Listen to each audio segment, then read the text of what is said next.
नमस्कार, मैं रवीश कुमार। आपका अंदाज़ा सही है कि क्या कहने जा रहा हूँ, लेकिन गुजारिश है कि जो भी कह रहा हूँ उसे धीरज के साथ सुनिएगा।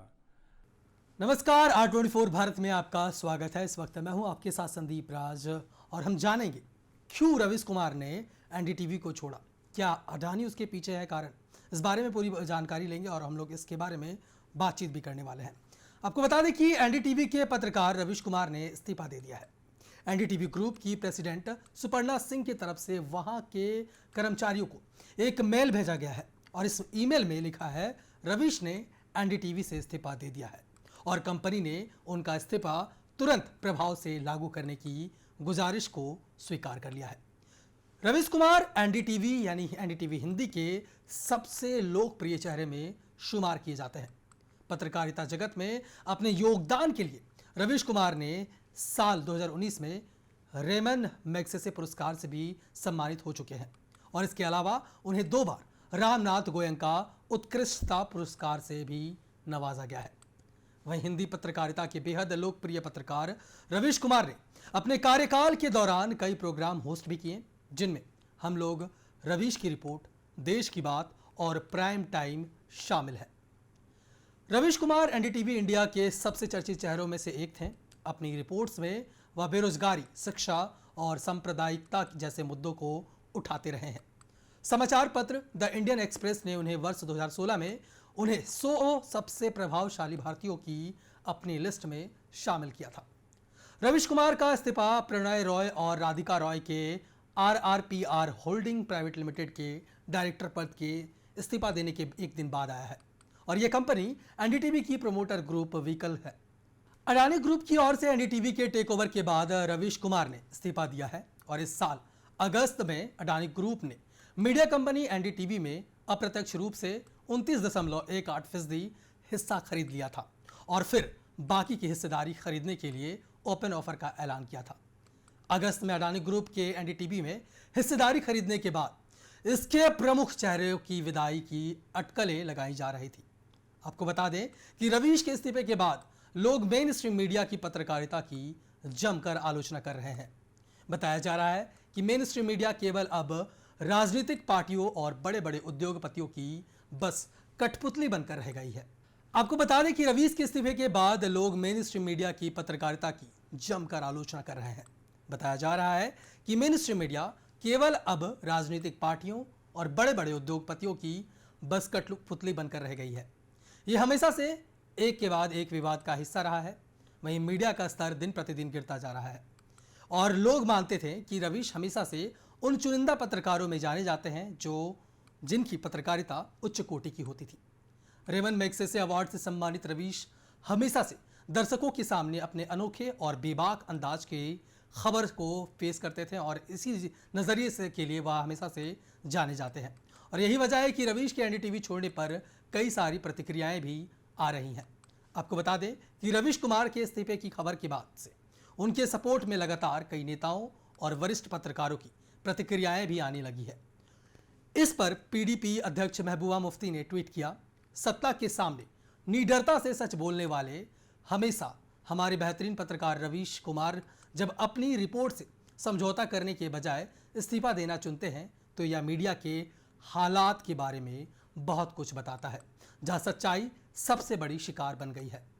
वहीं मशहूर हिस्टोरियन इरफान हबीब ने ट्वीट किया कि रवीश के खुद में एक ब्रांड है और यह ब्रांड एक दिन में नहीं बना है, बल्कि इसके पीछे ईमानदारी, परिश्रम है।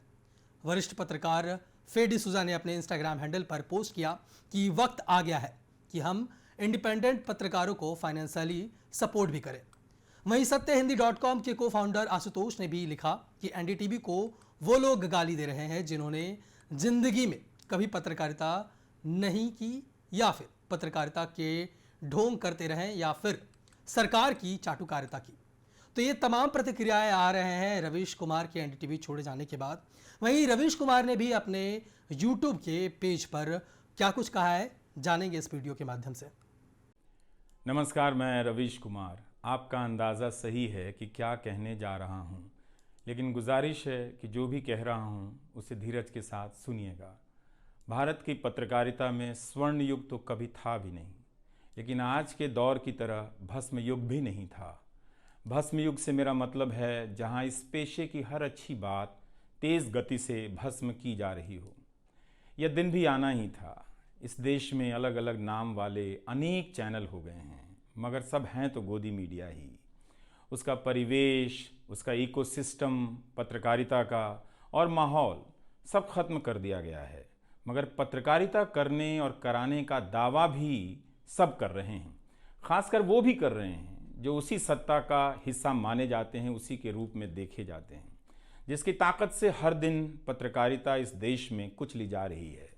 जब वो कहे कि वह उच्च स्तरीय पत्रकारिता करना चाहता है, तब ऐसा दावा करने वालों को ज़रा संदेह की निगाह से देखिए। गोदी मीडिया और सरकार भी पत्रकारिता का अपना मतलब आपके ऊपर थोपना चाहती है। अगर इसका मतलब किसी भी रूप में वही है, तब आप एक बार फिर से झांसे में आने वाले हैं। इस वक्त अपने संस्थान को लेकर कुछ खास नहीं कहना चाहता, क्योंकि भावुकता में आप तटस्थ नहीं होते, ऑब्जेक्टिव नहीं हो सकते हैं। एनडीटीवी में 26-27 साल गुजारे हैं। इतनी लंबी यात्रा के अपने उतार चढ़ाव भी हैं। अनेक साथी, वरिष्ठ, कनिष्ठ सब शामिल हैं। कितने लोगों ने साथ दिया है। इन अनुभवों के बारे में कभी भी वस्तुनिष्ठ तरीके से नहीं बोला जा सकता, और आज के दिन तो बिल्कुल नहीं, क्योंकि कई बार तथ्यों के साथ भावनाएं मिल जाती हैं और भावनाओं के तूफान में बहुत सारे तथ्य छूट जाते हैं। बेहतर है कि इसे संक्षिप्त ही रहने दिया जाए। जो आदरणीय शख्स हैं उन्हें मैं याद कर ही रहा हूँ। काफ़ी सारी शानदार यादें हैं एनडीटीवी में, अब दोस्तों के बीच सुनने सुनाने के काम आएंगी। आज के दिन किसी एक व्यक्ति का नाम लेना मुश्किल हो रहा है, तब जब आपके पेशेवर जीवन में अनेक लोगों का हाथ हो, कैसे एक का नाम ले सकते हैं। मैं जानता हूं कि पूर्व सहयोगी, मौजूदा सहयोगी सब मुझ में अपना हिस्सा देखते हैं, और वो सही भी है। मुझे सभी से कुछ ना कुछ मिला है। मैं सबका ही आभारी हूं। इसलिए एक का जिक्र कर बाकी को छोड़कर आप न्याय नहीं कर सकते, खासकर ऐसे दिन। वैसे भी इस वक्त तो हर चेहरा ही अच्छा नज़र आ रहा है, क्योंकि सबने मेरे अनुभवों को, मेरे जीवन को समृद्ध किया है। बेटी विदा होती है तो वो दूर तक पीछे मुड़कर मायके को देखती रहती है। मैं इसी स्थिति में हूँ। अभी मुड़कर देख लेने दीजिए, फिर कभी विस्तार से एनडीटीवी की बात करूँगा, लोगों के बारे में और एनडीटीवी के बारे में, डॉक्टर रॉय, राधिका रॉय के बारे में भी। मैं कई लोगों की प्रतिक्रियाएं पढ़ रहा था। बहुत सी बातें तो मुझे आज ही पता चली। हैरानी हुई कि हर किसी के पास एनडीटीवी का एक अलग ही किस्सा है। वाकई उन 27 वर्षों के बारे में ठहर कर और संभल कर बात करने की ज़रूरत है। एनडीटीवी ने एक चीज़ सिखाई कि टीवी में और टीवी का एक ही मतलब होता है, टीम। एंकरों के स्टार बनाए जाने के बाद यह धारणा टूट गई, मगर आज भी टीवी के बुनियाद में यही है कि जितनी अच्छी टीम होगी उतना अच्छा काम होगा। अभी इस बात को यहीं रहने देता हूँ, कभी किसी और वक्त के लिए, तब जब आप भावुक ना हों, तब जब मैं भावुक ना हूँ कि एनडीटीवी छूट रहा है। अगस्त 1996 में एनडीटीवी से औपचारिक रूप से जुड़ा था। अगस्त 1996 में ट्रांसलेटर के रूप में, अनुवादक के रूप में। लेकिन उसके पहले कई महीनों तक मैं यहाँ चिट्ठियाँ छांटता रहा। बोरे में चिट्ठियाँ आती थीं और मेरे पास रख दी जाती थीं। तब दर्शक पोस्ट बॉक्स में चिट्ठियाँ भेजा करते थे। देश भर से दर्शक अपने हाथों से अलग अलग कार्यक्रमों के एंकरों को लिखा करते थे। इन्हें पढ़ते हुए मैंने टीवी के कार्यक्रमों के आसपास दर्शकों को बनता देख रहा था। मेरा काम था उनकी बारीक नज़र से लिखी गई चिट्ठियों पर रिपोर्ट बनाना और एंकरों या कार्यक्रम के प्रोड्यूसर को सौंप देना। दिहाड़ी का काम था, उसी के हिसाब से मजदूरी मिलती थी, पैसे मिलते थे। मेरी ज़िंदगी में यह काम आज भी जारी है। आज भी आप मुझे सैकड़ों की संख्या में मैसेज लिखते हैं, हाथ से लिखी चिट्ठियाँ भी आती हैं, बहुत अच्छी लिखावट में। मैं ज़्यादातर मैसेज पढ़ता भी हूँ और सभी के नहीं तो बहुतों के जवाब देने की कोशिश करता हूँ। कई बार तो अपनी निराशा भी आपसे साझा कर देता हूँ। मैं आपके बीच आकर अपने मन का भाव नहीं छिपाता। क्योंकि मैं आपके बीच बताने के लिए आता हूँ। अगर खुद को ही छिपाने लगा तो वो पूरा बताना नहीं होता है। मुझे तो लगता है कि कई हजार दर्शकों के पास मेरे लिखे हुए जवाब होंगे। उंगलियों में दर्द रहने के कारण इन दिनों जवाब देना कम कर दिया है, मगर आप हैं, मानते ही नहीं हैं। हर रात 9 बजे के बाद मैसेज करने लग जाते हैं कि कहाँ हो, बीमार तो नहीं हो, सब ठीक तो है, एनडीटीवी में क्या चल रहा है, आप अच्छे हैं। तो भारत का मीडिया स्पेस बदल चुका है। उन हजारों युवाओं की सोचिए जो पढ़ाई पत्रकारिता की कर रहे हैं, लाखों रुपए लगा रहे हैं, मगर उन्हें काम दलाली का करना पड़ेगा, क्योंकि इसके लिए अब कोई सांस्थानिक जगह नहीं बची है। इसी के बीच जो आने वाले पत्रकार हैं, जो इस वक्त पत्रकार हैं, सभी को जूझना है। कोई घुट रहा है तो कोई इस पेशे को छोड़ रहा है। कई लोग कहते हैं कि नौकरी की मजबूरी के अलावा पत्रकार बनने की कोई दूसरी शर्त नजर नहीं आती, कोई उत्साह नहीं है। यहां तो जस्टिस तक कह रहे हैं कि जमानत देने पर जजों को टारगेट किए जाने का डर लगता है। जब जज को ही डर लगता है तब फिर इस दौर में यह बोलना भी गुनाह है कि मुझे डर नहीं लगता है। एक डरा हुआ पत्रकार मरा हुआ नागरिक पैदा करता है। इसलिए बोला कीजिए कि हमें डर नहीं लगता है। आप उस देश के नागरिक हैं जिसने नंगे पांव ब्रिटिश साम्राज्य को घुटने पर झुका दिया।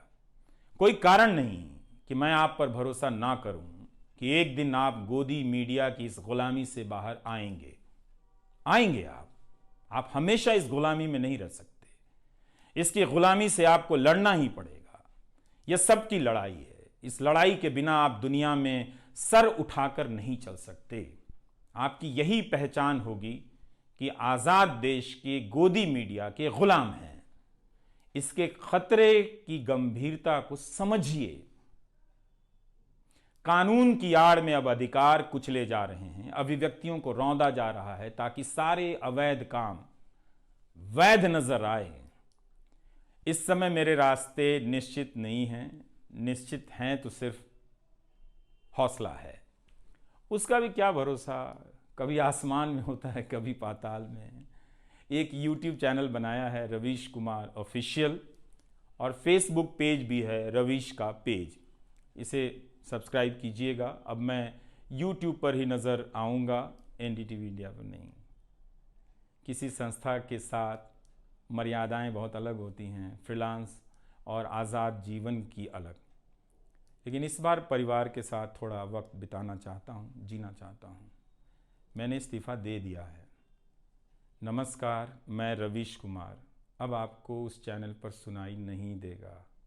नमस्कार, मैं रवीश कुमार।